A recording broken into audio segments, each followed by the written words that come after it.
Hello, my name is Melissa Daniels and this is Strabismus to Stereopsis. And today we are doing another Kids Corner video and we're going to talk all about what amblyopia is.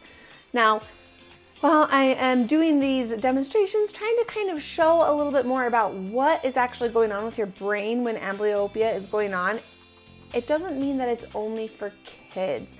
Adults, sometimes we like to have our visual demonstrations as well. So, if you're a visual person, tune in.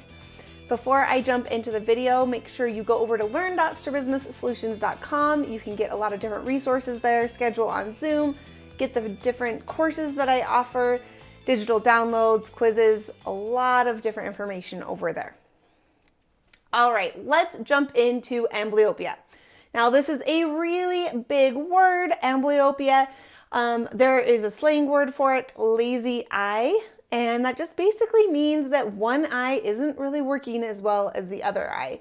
And this doesn't really change. Even if you put on glasses, that one eye, like this is my lazy eye or amblyopic eye, it's just still like, it doesn't matter. I could put on any pair of glasses and it still just doesn't quite see as clearly as my strong eye.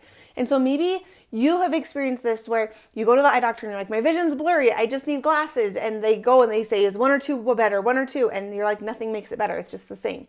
Okay, so this is something that doesn't have to do with the lens on our eye so much as it has to do with how our brain is using the information from that eye. And there's some sort of disconnect going on there. So to explain this, I want you to think of a three-legged race. So in a three-legged race, you have two people and they stand right next to each other and tie their legs together. And then they race across a field and they try to coordinate their movements. So when you have amblyopia, you still have two eyes, but you kind of have one eye that's the strong eye. One eye can see better, it can move faster, it is maybe we could say more athletic, and then you've got this other eye that's just kind of a little bit more awkward and struggles. As you can see, it doesn't exactly go great because they aren't the same size, right? We've got one eye that's really big and strong and powerful and one eye that's just real little. Tegan just picked her up and ran. And that's a lot of times what happens is the strong eye is just like, forget it. I don't even want you to try. And it just does all the work. And the weaker eye just stops even trying. And this can be really frequent. Like this happens frequently. And so a lot of times doctors will say, you need to wear a patch and you need to do these things that are going to help make that little weaker eye become more strong. So there's two problems that you have to think about. The first problem is that it's kind of like a weak eye, right? That eye is like small and not very strong, bless her heart.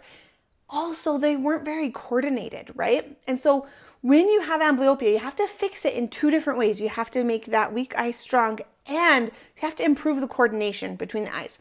So that's what Everly did. She went and she lifted some weights and she practiced exercising to get big and strong on her own, right? And that's kind of like when you're wearing a patch and you're doing different eye exercises with just your weak eye. We're trying to get that weak eye stronger and stronger and stronger. Now, the next thing that they worked on was just practicing some of those coordinated movements, right? Like not necessarily the whole running across the field, but can they move those legs together? And then voila, she turned into a stronger eye. Now, you'll notice now there is a little bit more coordination. It's still not perfect, but it's getting a lot better. And that's what can happen with your eyes. As you strengthen that weak eye and you work on coordinating your eyes together, that is when you're going to have a lot more success. That's when you're going to really fix the problem of amblyopia and that eye is going to become stronger and more equal to the strong eye. They might not ever be perfectly equal, but they can get a whole lot closer.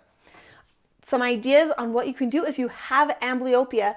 One thing is to go to vision therapy and do the eye exercises there. That's what a lot of people do. It's really, really helpful.